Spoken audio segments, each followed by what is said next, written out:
gente, boa noite. Eu sou a professora Pitty e essa é a aula sobre leis de Newton. Vamos lá, importantíssima aí para Enem e outros vestibulares, você não pode ficar de fora dessa. Vamos lá. A primeira lei de Newton se trata da lei da inércia. O que é que significa isso? Minha gente, todo corpo que ele está em movimento, ele tende a permanecer em movimento. E se ele estiver em repouso, ou seja, parado, ele tende a permanecer parado. Em quais situações? Observe aqui a situação desse ônibus, por exemplo. Veja que o ônibus está indo para frente, com a velocidade para frente, e ao frear, por isso que está aqui a setinha para trás, as pessoas são jogadas para frente, porque elas estavam em movimento junto com esse ônibus. A tendência, de acordo com a lei da inércia, é continuar no mesmo movimento, indo para frente também. Olha aqui a questão desse copo aqui, uma experiência bem básica que geralmente os alunos fazem em sala de aula. A moeda está aqui em cima do papel, ela está parada. Quando você arrasta o papel com tudo, a tendência dela não é de acompanhar o papel, é de cair dentro do copo, porque a tendência é ficar parada. Como não tem mais nada para sustentar, ela cai dentro do copo, obedecendo assim a lei da inércia. A mesma coisa que esse jovem aqui está pedalando e a partir do momento que ele bate na pedra, seu corpo é atirado para frente, porque ele já estava indo para frente. Então a tendência é continuar indo para frente. Aqui. Essa figurinha aqui, presta atenção. Nós aprendemos desde o fundamental que o que é a massa de um corpo, né? De um corpo. É a medida também da sua inércia. Por quê? Quanto maior a massa de um corpo, mais difícil vai ser você tirar ele da situação que ele estava. Se ele estiver parado, vai ser difícil você arrastar. E se ele estiver em movimento, vai ser difícil você parar. Então, a massa também pode ser considerada como a medida da inércia de um corpo, ok? Vamos lá. Outra coisa. Quando nós colocamos uma força para empurrar alguma coisa, veja esse rapaz empurrando aqui um carrinho com a massa, com um bloco aqui em cima. Há uma mudança na sua velocidade, portanto, onde há força, há aceleração. Quando falamos da inércia, não há aceleração. A inércia é aplicada na ausência de força. Na ausência de força, não existe aceleração. Se não existe aceleração, eu posso ter duas situações. Ou meu corpo está parado, tá? Ou ele vai permanecer, ou ele permanece parado, ou em movimento retilíneo uniforme. Então, não é qualquer movimento. O corpo, quando ele tá em movimento, a tendência dele é continuar em movimento, só que em movimento retilíneo uniforme, ou seja, em linha reta, e a velocidade ainda é constante, a mesma, tá bom? Ou então, o corpo vai permanecer parado, como foi o caso da moeda. CTE é a sigla de constante, tá, gente? Bom, a segunda lei de Newton é o princípio fundamental da dinâmica e é nessa segunda lei que vai se basear todas as nossas contas na física sobre esse assunto. A segunda lei diz o seguinte, olha, a força é diretamente proporcional ao produto da massa pela aceleração, ou seja, força, o resultado de todas as forças que agem num bloco, numa coisa que tem a massa, é a massa vezes a sua aceleração. A força é medida em Newton, que é o nome do cara que estudou isso, né? Nosso Isaac Newton, famoso na física. A massa é medida em quilograma e a aceleração em metros por segundo ao quadrado. Não podemos esquecer que temos uma força especial chamada peso. O que tem de especial na força peso? A força peso, ela é sempre para baixo. Primeira coisa, força, gente, ela é uma grandeza vetorial. O que é isso? Ela possui direção e possui sentido, certo? Ela possui direção e possui sentido. Ou seja, o peso ele sempre aponta para baixo. É uma força vertical e para baixo. Essa força aqui pode ter várias direções dependendo da situação. Mas o peso não. O peso sempre é vertical e para baixo. Né? É por causa da força de atração da Terra que o peso aponta para baixo. E se é por causa da força de atração da gravidade da Terra, a aceleração também é especial. Ela sempre vai ter o valor da gravidade da Terra, que é 9,8 metros por segundo ao quadrado. Mas a gente usa nas contas aproximadamente 10. A maioria dos problemas considera sendo gravidade 10 metros por segundo ao quadrado, tá? E aqui M é a massa do objeto, ou seja, quando você vai lá na balança, lá no mercado, na farmácia, você não está medindo o seu peso, como a gente fala, né? A gente fala errado. A gente está medindo a massa, porque a massa é dada em quilograma. O peso é o produto, a multiplicação da tua massa pela gravidade do planeta que você tá.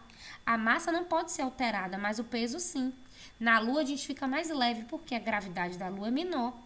Já na Terra, a gente é mais pesadinho, né? Porque a gravidade da Terra é maior do que a gravidade da Lua, quase 10 vezes maior, ok? Então, grava isso aí que é importante. Olha aqui, a força é massa vezes aceleração. Então, eu tenho aqui alguns exemplos. Qual que é a força agindo nesse bloco? Se ele acelera com 2 metros por segundo ao quadrado e a massa dele é de 1 quilo, 2 vezes 1, 2. Pode ser também que a massa seja de 2 quilos e a aceleração seja de 1. Então, tem várias formas da força resultante dar 2. Ou a massa é 2, a aceleração é 1. Ou a massa pode ser meio quilo, a aceleração é 4. O importante é que esse produto aqui, ó, massa vezes aceleração, né, é o resultado da tua força. Deu 2 por quê aqui? Porque 0,5 vezes 4 é 2. Vai ser sempre 2, professora? Lógico que não, gente. Isso aqui é só um exemplo, tá? Que 4 vezes meio também dá 2. Então, são vários exemplos de forças resultantes iguais, né, mas que veio de produtos aí diferentes. Lembrando que é sempre assim, força resultante é massa vezes aceleração. Bom, o conjunto de forças que agem no objeto, gente, eu vou tentar desenhar aqui para vocês. Pode ter várias forças agindo. Quando a gente fala em força resultante, a gente fala do resultado de todas as forças. Eu posso, por exemplo, empurrar um bloco para cá e, ao mesmo tempo, alguém empurrar esse bloco para lá, tá? Essa força aqui eu vou chamar de F1, ok? E essa força aqui eu vou chamar de F2. Note que essas forças, elas têm a mesma direção, só que elas têm sentidos opostos. Quando isso acontecer, qual vai ser o resultado das forças? Você vai diminuir uma da outra. Grandeza vetorial é assim. Vetores que têm a mesma direção e sentidos opostos, vetores são essas setinhas, tá, gente? A gente diminui. Por exemplo, se essa força aqui for de 10 e essa força aqui for de 5, qual a força resultante aqui? 10 menos 5, tá? Simples assim. Ok? Porque, afinal de contas, não está me ajudando, né? Está prejudicando aí o meu movimento, ok? Eu posso ter forças também que tenham a mesma direção e o mesmo sentido. Por exemplo, eu posso ter uma força para cá de 5 newtons e outra pessoa vai me ajudar a empurrar também com a força de 10. Qual vai ser a força resultante? Nesse caso, as forças não estão se ajudando? Não é todo mundo na mesma direção, mesmo sentido? Então, nesse caso, nós vamos somar, tá? 10 mais 5. Eu vou ficar com a força de 15 newtons. Isso aqui dói, tá? Dói pra fazer isso. Dá valor a essa aula, pelo amor de Jesus. Então, vamos lá. Aqui eu vi vetores que têm a mesma direção. Esse tem a mesma direção em sentidos opostos, esse tem a mesma direção em mesmo sentido. Direção e sentido são coisas diferentes. Agora eu vou colocar aqui uma massa e vetores que têm direções nada a ver. Por exemplo, esse aqui está totalmente para cima, né? Vertical, para cima, e aqui está horizontal, aqui direita. Então, são vetores que eles são, ó, vou prolongar aqui para vocês entenderem. Eles são perpendiculares, ou seja, uma está exatamente na vertical, outra exatamente na horizontal. Quando isso acontece, o ângulo formado entre eles é 90 graus. E a força resultante fecha o meu triângulozinho, tá? Ela sai daqui do meio, tá? Vetorialmente eu represento a força resultante aqui. Tá? Toda força resultante pode ser representada. Aqui eu representaria como um vetor maior aqui, que é a soma dos dois. Aqui como um vetorzinho menor, na direção do vetor maior, claro. Mas quando é perpendicular, eu vou fazer o desenho aqui para vocês verem. Aqui eu posso transportar esse vetor para cá e fechar o meu triângulo. Eu só estou falando isso, gente, para vocês entenderem e lembrarem que toda vez que os vetores forem perpendicular, não é só você chegar a somar e pronto. Você tem que fazer uma soma vetorial. Como é isso? Vetores que são perpendiculares, você vai aplicar a regra da hipotenusa, tá? Que é a regra dos cossenos, né? Força resultante ao quadrado é igual a ao quadrado mais b ao quadrado. Vou botar a e b e vou chamar aqui, ó, esse aqui de a, essa força aqui de a e essa força aqui de b. Vocês podem chamar de F1, F2, como vocês acharem mais bonito, tá? Vocês vão pegar o valor que tiver aqui e o valor que tiver aqui, elevar ao quadrado, somar e depois tirar a raiz. Por exemplo, vamos supor que esse vetor aqui seja de 2. Pronto. E esse vetor seja de 3. Finge que é. Então, como que ficaria essa conta aqui? Vou fazer aqui. Força resultante ao quadrado seria, então, 2 ao quadrado mais 3. Ai, gente, horrível isso aqui. 3 ao quadrado. Pronto. Então, aqui ficaria 4, que 2 ao quadrado é 4. E aqui 9. Né? Aí ficaria 9 mais 4, que daria quanto? 9 mais 4 é 13. Ok? Como é força resultante ao quadrado aqui desse lado, né? Que eu não repeti. Vou repetir agora. Esse quadrado vai pro lado de cá como raiz. Então, a resposta dessa conta seria força resultante igual a raiz quadrada de 13. Ok? Raiz quadrada de 13. Beleza? Então, aqui, ó, grava isso aqui. Eu posso ter, tem vários tipos de força. Tem força peso, tração, normal. Nós vamos ver essas forças daqui pra frente. No mais, é aprender aqui como que a gente trabalha com joguinho de forças. Por exemplo, aqui é a tração. Tração é o que, gente? O que é uma tração? Tração é um nome dado especial para uma força que é aplicada através de um fio. Então, toda vez que tiver um fio ou uma corda, tá? Tiver um fio ou uma corda, você vai você vai chamar essa força de tração, ok? Ok, por exemplo, quais são as forças agindo nesse bloco B? Gente, veja que B não tem um apoio. Se ele não tem um apoio, ele está pendurado. Então, a força que puxa a gente para baixo quando a gente está pendurado é a força peso. Então, aqui eu tenho o peso dele puxando para baixo e tem uma cordinha sustentando. Então, tem uma tração puxando para cima. São vetores que têm mesma direção em sentidos opostos. Aqui, para calcular o vetor resultante nesse bloco B, você teria que diminuir, né? Esse desse, tá? Você faria uma subtração. Mais tarde a gente vê isso. Aqui eu tenho uma tração pro lado de cá na direção dessa força, não tenho nada diminuindo ela, então só tenho mesmo a tração. Agora veja que eu tenho aqui o peso para baixo e um N aqui para cima. Que de acha esse N aqui? Esse N é a força normal. O que é a força normal? Normal é uma reação da Terra, tá? É uma força que a Terra aplica na gente que tem a mesma intensidade do nosso peso. Se tem a mesma intensidade do peso, quando um corpo ele está apoiado, porque para existir normal, gente, o corpo tem que estar apoiado na superfície. Veja que isso aqui não tem normal, né? Não tem esse N. Então, para ter essa força N aqui para cima, tem que estar apoiado em algum lugar. Já que está apoiado, surge essa força normal de reação da Terra. E o peso aponta para baixo, a normal para cima. E nesse caso aqui, na superfície horizontal, a normal e o peso, ó, normal é igual numericamente ao peso. Então, se essas forças são numericamente iguais, né? E tem a mesma direção em sentidos opostos, quando você diminui elas, dá zero. Então, essas forças aqui na vertical se anulam e só a única força resultante que vai agindo nesse bloco A aqui é essa tração. Vamos lá. Aqui, eu tenho essa força aqui puxando B para cá, ao mesmo tempo, eu tenho um fio aqui, portanto, ele vai sentir uma tração. Tá? Eu vou ter uma tração puxando B para cá, ok? Essa mesma tração vai estar também puxando esse bloco A, porque esse bloco vai estar sendo arrastado não através de uma força direta, mas uma força no fio. O fio é o mesmo aqui, ok? A força é a mesma. Então, esse bloco B, qual seria a força resultante só para o bloco B? Seria F menos a tração. Lembrando que toda força resultante é igual a quê? Massa vezes aceleração, tá? O que eu estou fazendo aqui? Estou colocando a fórmula para o bloco B. Força resultante de B, né, é igual a quê? A massa de B vezes aceleração.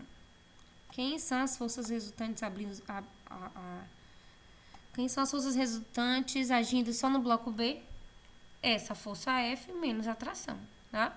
Que é a força resultante aplicada só no bloquinho A? Somente a tração. Então, seria a tração, é só o nome mais bonito aí para uma força aplicada no fio.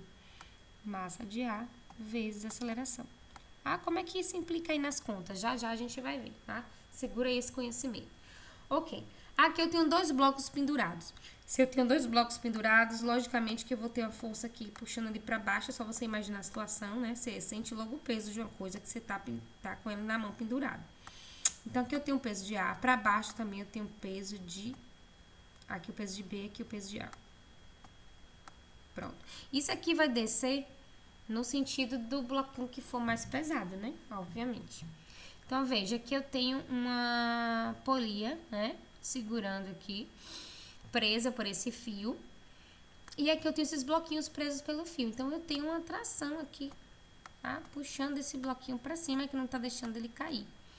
Logicamente, seguindo aqui a cordinha, também tem uma tração que puxa esse bloco para cima, tá? Então, a força resultante desse bloco B seria o quê? Seria esse peso menos essa tração. No bloco A, seria o peso de A menos a tração, ok? Então, tração é força no fio. Só questão de conceito agora. Porque sem conceito a gente não vai para lugar nenhum, gente. Vamos entender. Terceira lei de Newton é a famosa lei da ação e reação. Para toda ação, existe uma reação de mesma intensidade, mesma direção e sentidos opostos. Veja só, como eu falei, né? Que existe uma força de reação da Terra que a gente chama de normal. Mas a normal não é reação do peso, tá bom? Peso e normal não são par, ação e reação. Vamos ver por quê. Veja. Para ser um par ação e reação, tem que agir em corpos diferentes, tá? Não pode agir no mesmo corpo. Por exemplo, a ação aqui da bexiga está no vento aqui, que está saindo dela para baixo, né? Quando abre aqui a bexiga, o vento sai, então a ação está no vento e a reação está na bexiga que sai voando. Então, tem a mesma força, né? Mesma direção, só que sentidos opostos. Aqui também, por exemplo, a ação... Tá onde? No disparo dessa bolinha aqui de canhão. Ao disparar a bola de canhão, o canhão vai para trás. Ou seja, a ação está na bola, a reação está no canhão. Dois materiais diferentes, ok? Então, isso é um par ação e reação. Quando eu falo de peso e de normal, está agindo na mesma coisa, certo?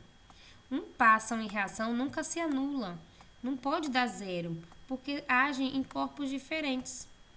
A normal é uma reação da Terra, ok? A qualquer coisa que esteja em cima do seu piso. O peso é uma força vertical para baixo, que apesar de ter a mesma intensidade que a normal, não são par, ação e reação. Primeiro, que estão agindo no mesmo corpo, tá? E eles se anulam. Um par, ação e reação nunca se anula, nunca dá zero, ok? Então, aqui... Eu tenho um bloco maior empurrando um bloco menor. Quando isso acontece, esse bloco A vai empurrar esse bloco B. Mas não mais com essa força, né? Porque a massa, né, vai impedir que seja com essa mesma força. Então, vai ser uma força menor, mas vai ter uma força aqui empurrando o que eu vou chamar de F de A em B, tá? Uma força diferente, tá? F de A em B para lá.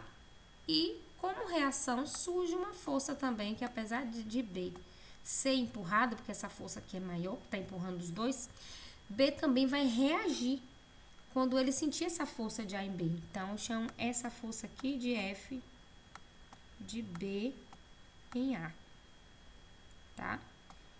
E são iguais, tá? Tem a mesma intensidade, é um par ação e reação.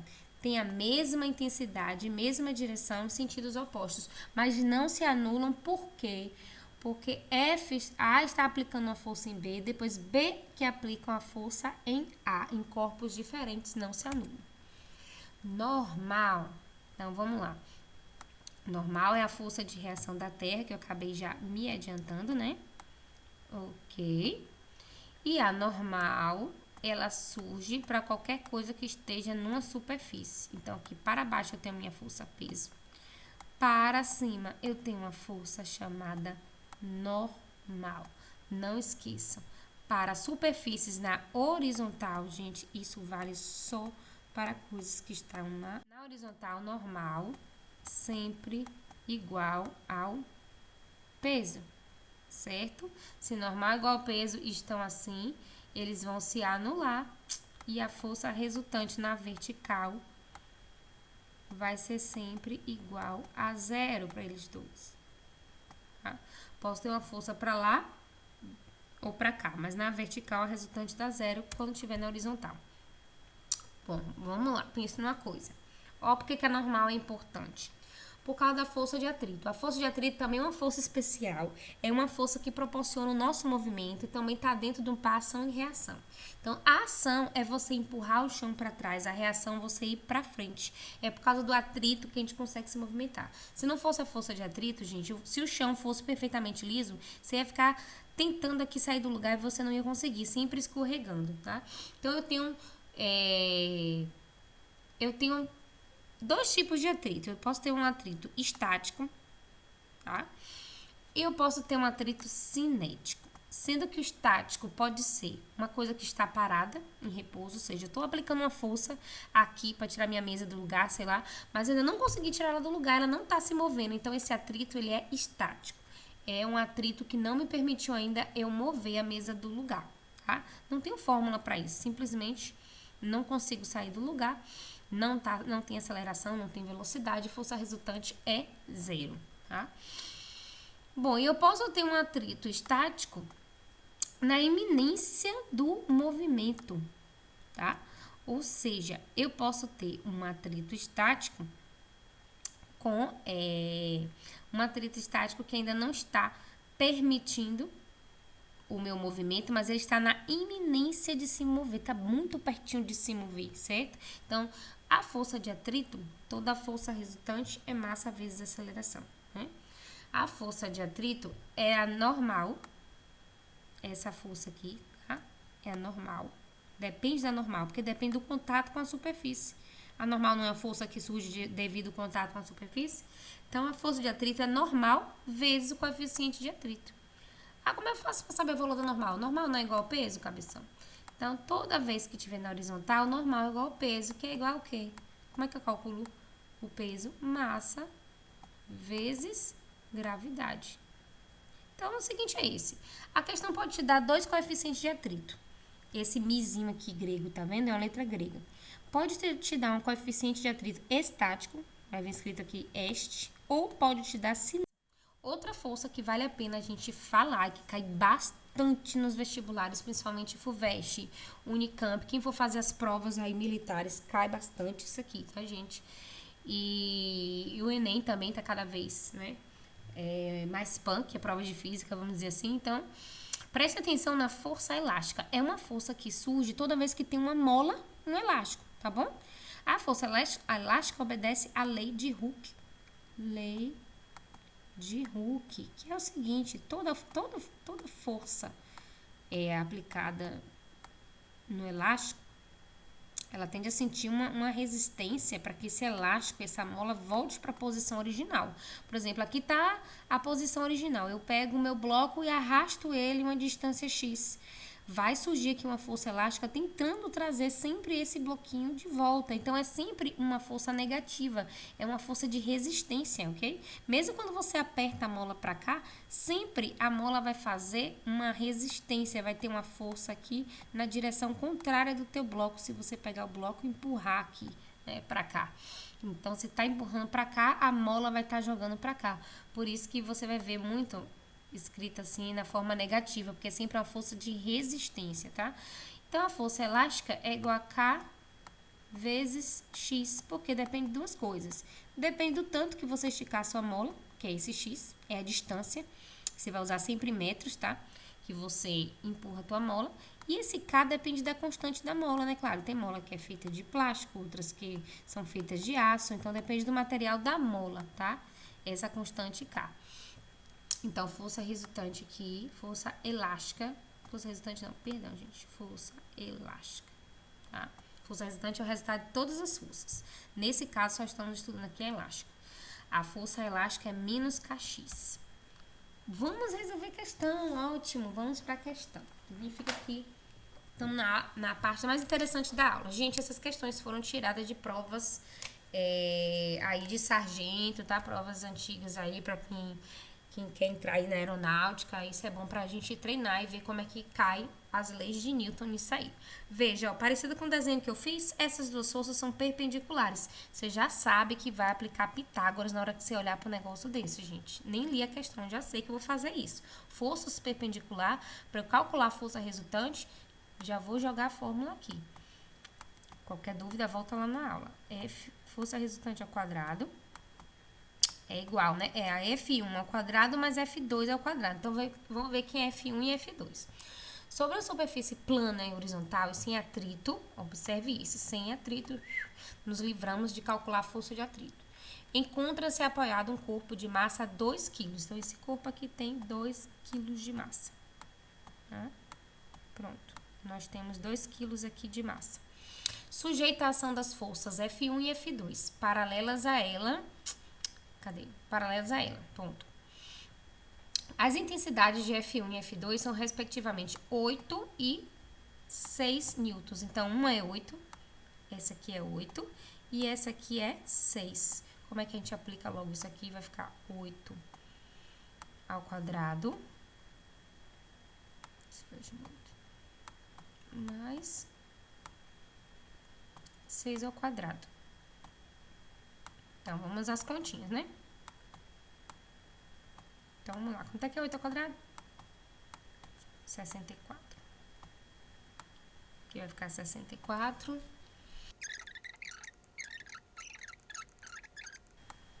10, minha gente. 10 newtons, pronto. Minha força resultante é 10, mas a pergunta não foi essa. A pergunta foi sobre aceleração. Bom, se eu tenho força, tenho massa, só me falta aceleração. Porque força resultante, ou seja, o resultado de todas as forças, que é o que a gente acabou de achar, de acordo com a segunda lei de Newton, é massa vezes aceleração. Então, nós só calculamos a resultante das forças. Então, a resultante foi 10, certo? A massa, 2. 2 vezes A. Então, daqui você já pensa, né? Qual o número aqui que eu multiplico por 2 que dá 10? Só pode ser 5. Ou a regrinha 10 dividido por 2. Que dá quanto, minha gente? 5. 5 metros por segundo ao quadrado. Devia estar aqui o quadrado, né? Falha nossa. Letra E. Vamos. Olha, vamos lá. O conjuntinho lá que eu mostrei pra vocês lá no apontamento. Então, veja. O conjunto ao lado, constituído de fio e polia ideais, é abandonado do repouso. Que informação é essa? Em outras aulas já falei pra vocês. A partir do repouso, abandonado do repouso, significa que a velocidade inicial, tá, partiu do zero. Velocidade inicial é igual a zero, como tá aqui no gráfico, né? Tá saindo do zero, tá vendo o gráfico de velocidade pelo tempo. Quando o tempo é 0, velocidade é 0. Quando o tempo é 3 segundos, velocidade 12. Quando o tempo foi 6 segundos, velocidade 24. Vamos ler gráfico. Pronto. A velocidade A varia em função do tempo, segundo esse gráfico aqui. Desprezando o atrito, ó, beleza, mais uma vez, não vamos precisar calcular a força do atrito. E admitindo gravidade 10 metros por segundo ao quadrado, a relação entre as massas de MA e MB é... Gente, quando fala assim relação, quer dizer o quê? Relação quer dizer divisão. Ou, tá? Ou divisão, ou uma fórmula que relacione A e B, tá? Ou você pode botar M de A dividido por M de B, tá bom? Geralmente você vai fazer aqui no final uma divisão. Segura essa informação. Vamos lá, vamos entender agora. Quando você vê essa armação aqui, tá vendo? Vamos agora identificar quais as forças que agem em cada bloco. No bloco A, eu tenho, agindo nele, peso de A. E para cima, saiu aqui, né?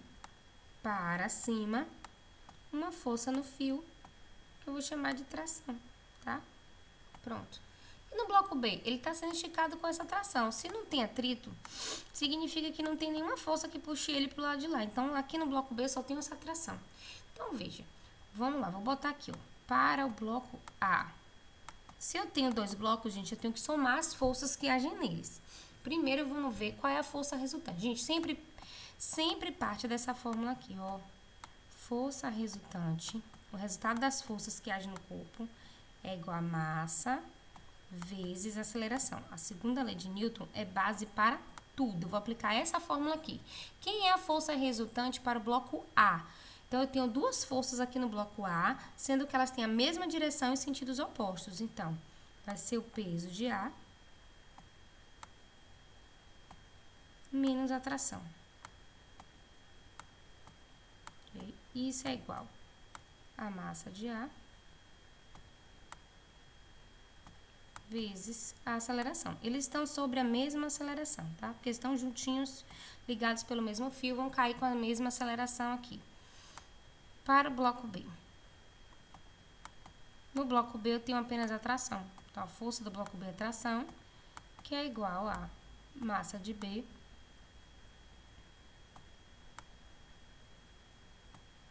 vezes a aceleração.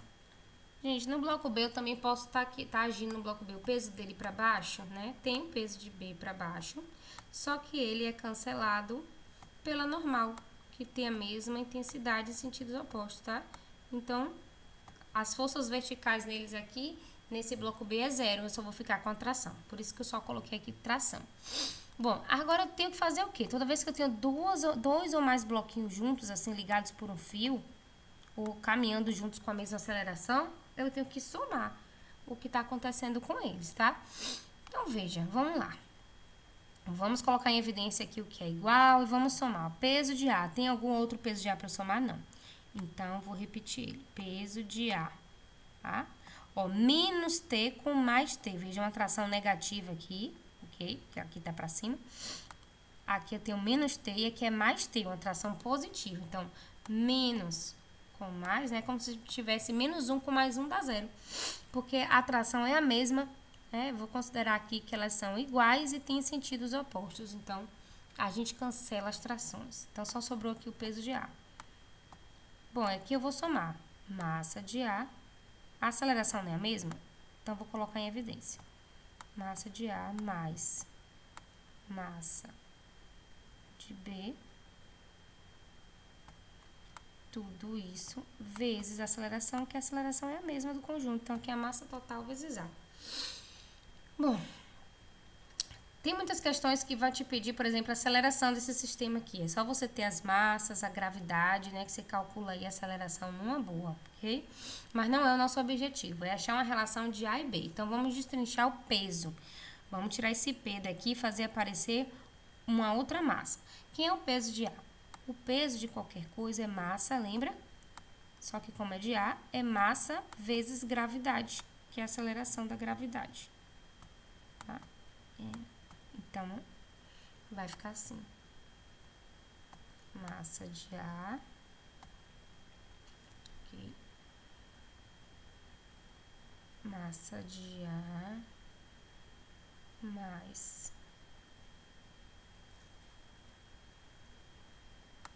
veja, massa de B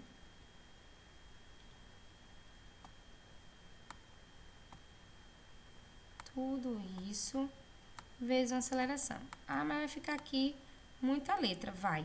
Eu vou substituir essa gravidade aqui pelo 10, que a questão falou que é 10, mas eu tenho como substituir essa aceleração também, para só sobrar as massas. Como? Olha, repara que aqui eu tenho um gráfico de velocidade, lembra da aula de aceleração média? O que é aceleração? É ΔV, variação de velocidade, dividido pela variação de tempo, ok? Então, veja, a velocidade saiu do zero, que saiu do repouso, chegou até 24. Qual foi o tempo que levou isso para acontecer? Levou 6 segundos. Então, a velocidade mudou 24 em 6 segundos. Então, você divide a variação da velocidade pela variação do tempo. 24 dividido por 6 dá quanto? 4. Então, aqui é 4 metros por segundo ao quadrado. É o valor da minha aceleração. E eu vou substituir esse 4 aqui. Então, eu vou até pegar a borracha para adiantar minha vida aqui, que dói pra caramba fazer isso. Vou apagar aqui logo esse A. E vou colocar o 4. Pronto. E aqui, no lugar de G, eu vou colocar 10. Então, isso aqui vai ficar MA vezes 10 igual a... Ó, esse 4 tá multiplicando por E. Então, gente, esse 4 aqui, né, tá multiplicando por M de A e multiplicando por M de B. Então, eu vou fazer o seguinte. Aplicar a distributiva, né? M de A vezes 10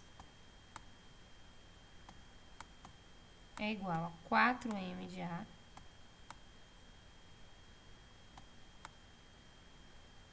mais 4 vezes MB. Acho que assim vai ficar mais fácil para vocês entenderem, tá? Então, 10 vezes MA é a mesma coisa de 10 MA. Vou botar tudo que tem MA de um lado e MB do outro, tá bom? Então, aqui, ó, eu vou fazer o seguinte, 10 MA, só para ficar mais bonito, tá? Tanto faz, 10 MA vezes 10, 10 MA, menos, porque eu vou pegar esse que tá desse lado positivo, passo para cá, fica negativo, lembra da regrinha do X? É a mesma coisa. 4MA igual a 4MB. Eu não tenho os valores das massas de propósito, olha para as alternativas, não tem nenhuma massa substituída ali, tá tudo com as letrinhas mesmo, então por isso que a gente tá trabalhando com as letras. O problema pediu isso. Então, eu tenho 10 MA menos 4 MA, isso dá 6 MA. Então, vai ficar 6 MA igual a 4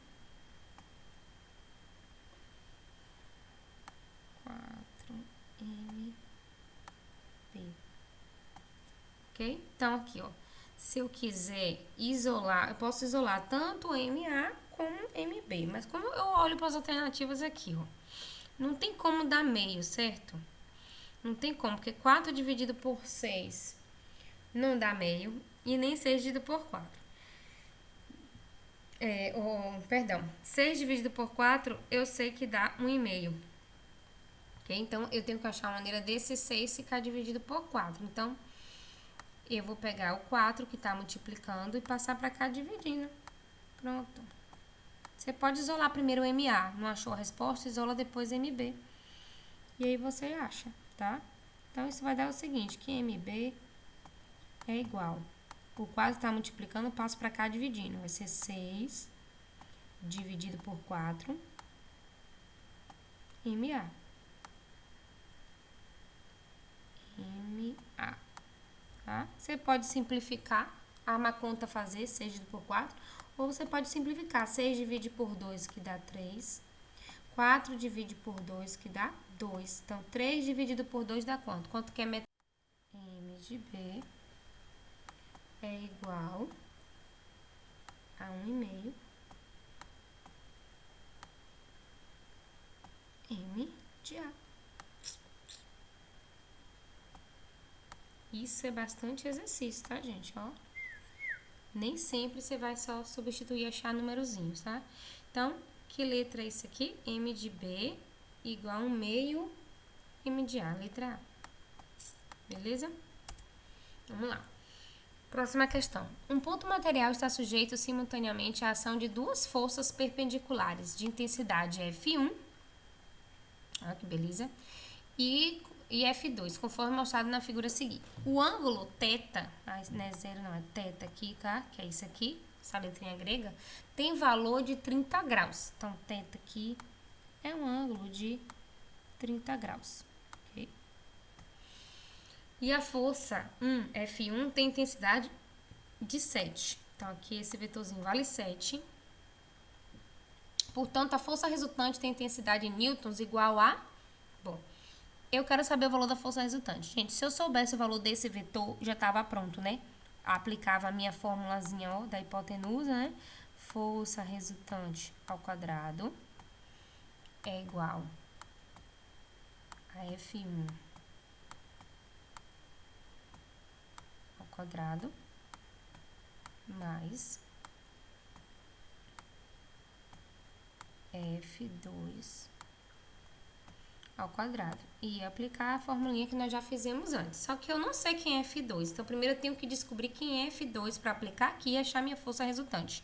Veja, se eu pegar meu vetor F1 e transportar ele para cá, porque com vetor é assim, gente, contanto que você não altere nem a direção, nem o tamanho, nem o sentido do vetor, você leva ele para qualquer lugar.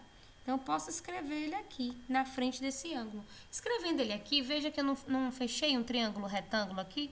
Isso aqui é um triângulo retângulo. Então, vale as fórmulas da matemática, da trigonometria do triângulo retângulo, que é muito importante aqui.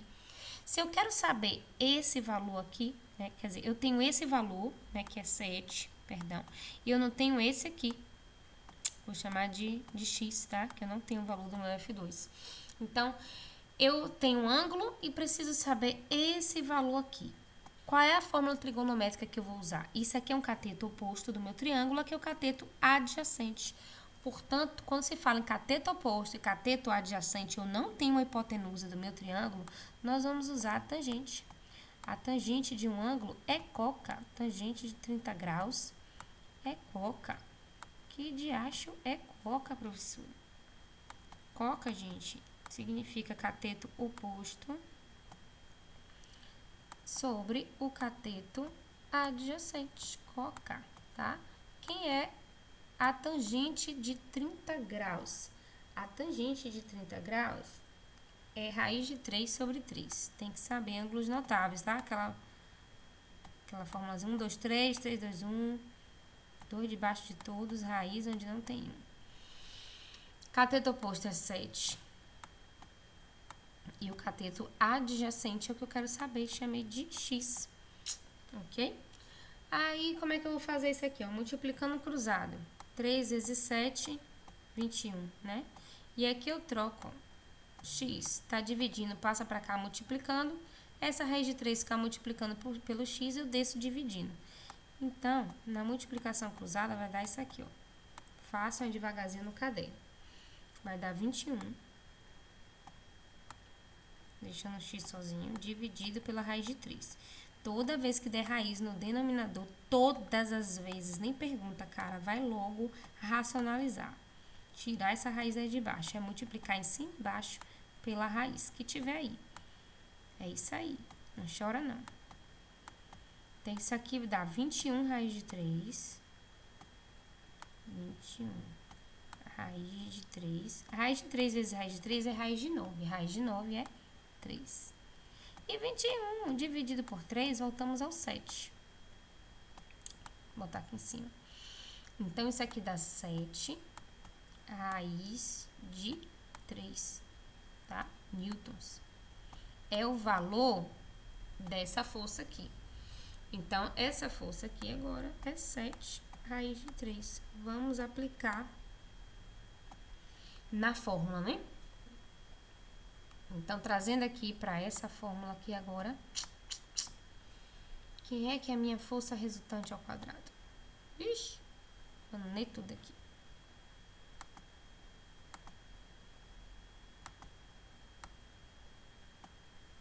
Okay.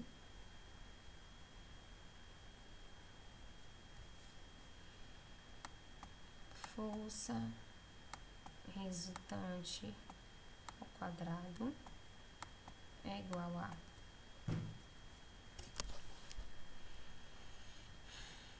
F1, que é 7. 7 ao quadrado mais 7 raiz de 3 ao quadrado. Aí é onde os alunos engancham, né? Porque, não sabe matemática. Fica difícil. Como é que eu faço? Tem uma multiplicação elevada ao quadrado. Você leva esse ao quadrado, depois você leva esse ao quadrado. A raiz com quadrado você cancela, certo? Vai ficar só o 3zinho de dentro. Então, aqui vai dar o seguinte. força resultante ao quadrado. 7 vezes 7. 49. Muito bem, Joãozinho. Mais 7 ao quadrado, 49. Vezes 3. Ok? 49 vezes 3. 49 vezes 3 dá quanto?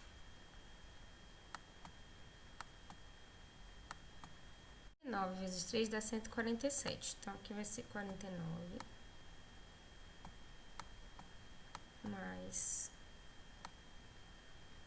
140.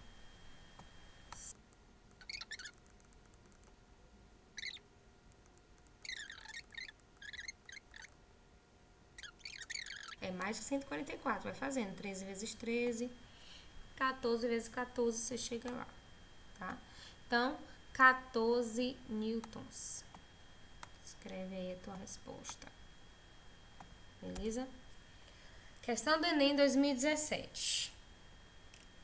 De agosto. Em uma colisão frontal entre dois automóveis, a força que o cinto de segurança exerce sobre o tórax e abdômen do motorista pode causar lesões graves nos órgãos internos. Pensando na segurança do seu produto, um fabricante de automóveis realizou testes em 5 modelos diferentes de cinto. Os testes simularam uma colisão de 0,30 segundos de duração, e os bonecos que representavam os ocupantes foram equipados com acelerômetros. Esse equipamento registra o módulo, ou seja, o valor da desaceleração do boneco em função do tempo. Os parâmetros como massa dos bonecos, dimensão do cinto e velocidade imediatamente antes e após o impacto foram os mesmos para todos os testes. O resultado final obtido está no gráfico de aceleração por tempo. Qual modelo de cinto oferece menor risco de lesão interna ao motorista? Gente, quando vocês veem um texto desse tamanho no Enem, não desiste da vida não, a questão é fácil. Observe aqui a interpretação desse gráfico. Qual o cinto mais seguro, gente? É aquele que vai te proporcionar uma aceleração menor. Você tem que acelerar menos com esse cinto, para que os seus órgãos não corram risco de se desprender e bater na caixa interna do seu corpo, ok? Então, é só isso, é pela lógica. Qual o cinto que vai proporcionar aqui uma menor aceleração? É só você ver o gráfico aqui, ó. Ó como foi o pico dessa aceleração, ó. Os maiores aqui, você já descarta logo. Então, qual dessas linhas aqui representa menor aceleração, ó? Esse aqui, né, que subiu menos do que os outros. Então, essa linha aqui, pontilhadinha aqui, o cinto 2. Tá respondida a questão, simples assim. Outra questão besta também, quando envolve gráfico, às vezes fica mais fácil. Da PUC. Um objeto cúbico maciço e homogêneo de massa igual a 1.500 gramas, né? Ou seja, 1.500 gramas dá quantos quilos? É só você dividir por 1.000, né? Daí 1,5 quilos. Está em repouso sobre a superfície plana e horizontal. O coeficiente de atrito estático entre o objeto e a superfície é igual a 0,40. Uma força F horizontal à superfície é aplicada sobre o centro de mesa desse objeto. Que gráfico melhor representa a intensidade da força de atrito estático em função da intensidade da força aplicada? Gente, se é estático e o atrito é estático, tá vendo? Ele está parado, lembra que eu falei?